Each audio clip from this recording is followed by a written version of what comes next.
ନାହାନ୍ତି। କିନ୍ତୁ କଣ ଆମର ରିମା କଣ କରୁଛି କୁଳି ପିକାଳି ପାଖରୁ କଣ କରୁଛି କୁଳି କିଣୁଛି। ତ ସିଏ ଦେଖିଲା କଣ ନା କୁଳି ପିକାଳି ବୁଦ୍ଧି କରି କଣ କରୁଛି ତାକୁ ସେ ଯେତିକି ଓଜନର କୁଳି ମାଗିଥିଲା ତାକୁ କମ ଓଜନ କରିକି ରିମାକୁ ଦଉଛି। ରିମା ସେଠି କଣ କଲା ଜାଣି ପାରିଲା ଯେ ଇଏ ମତେ କମ ଓଜନର କୁଳି ଦଉଛି ବୋଲି।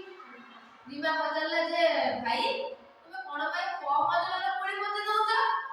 ସେଠି ସେ ବିକାଳି କହୁଛି ଯଦି ମୁଁ କମ ଓଜନର କୁଳି ଦିଏ ତାହେଲେ ତମକୁ ନବା ପାଇଁ ସୁବିଧା ହବ। ବେଶୀ ଓଜନ ହେଲେ ସିନା ମୋ ହାତ କଥା କରିବି। ସେଇପାଇଁ ମୁଁ କମ ଓଜନ ଦଉଛି। ସେଠି ରିମା କଣ କରୁଛି ରିମା କିଣିଛି ମାନେ ତ ପଇସା ଦବ। ରିମା କଣ କରୁଛି ତାକୁ ଯେତିକି ପଇସା ଦବା କଥା ସେତିକି ପଇସା ଦେଇକି କମ ଦେଇଛି।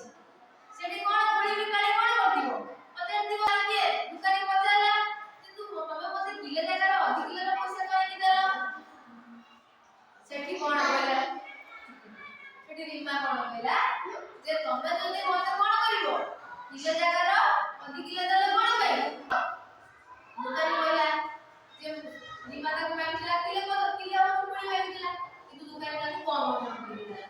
ତାକୁ ରିମା ଯେତେବେଳେ ପଚାରିଲା କମ ଓଜନ କରି କାହିଁକି ଦେଲୁ ସେଠି ଦୋକାନୀ କଣ କହିଲା କାଳେ ତମକୁ ନେଇକି ଅସୁବିଧା ହବ ସେଇ ଲାଗି ମୁଁ କମ ଓଜନ କରିକି ଦେଲି। ସେଠି ରିମା ତା ପ୍ରତି ଉତ୍ତରରେ କଣ କଲା ତାକୁ 6 ଟଙ୍କା ଦବା ବଦଳରେ 50 ଟଙ୍କା ଦେଲା।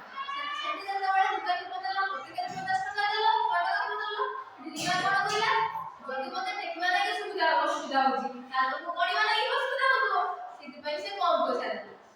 ରିମା କଣ ପାଇଁ ସେଠି କମ ପଇସା ଦେଲା ଯେହେତୁ ଇଏ ତାକୁ ଠିକ ଯେ ପରିମାଣ ବଦଳ କମ ପରିମାଣର ଦେଲା ସେଥିପାଇଁ ରିମା ତାକୁ ବୁଦ୍ଧି ଶିଖିବା ପାଇଁ କଣ କଲା ଯେତିକି ପଇସା ଦବା କଥା ସେତିକି ନ ଦେଇକି କମ ଦେଲା। ତ ଜାଣିପାରିଲ ନା ସେ ଦେଶକୁ ଦେଶ କେମିତି ପାଇଲା।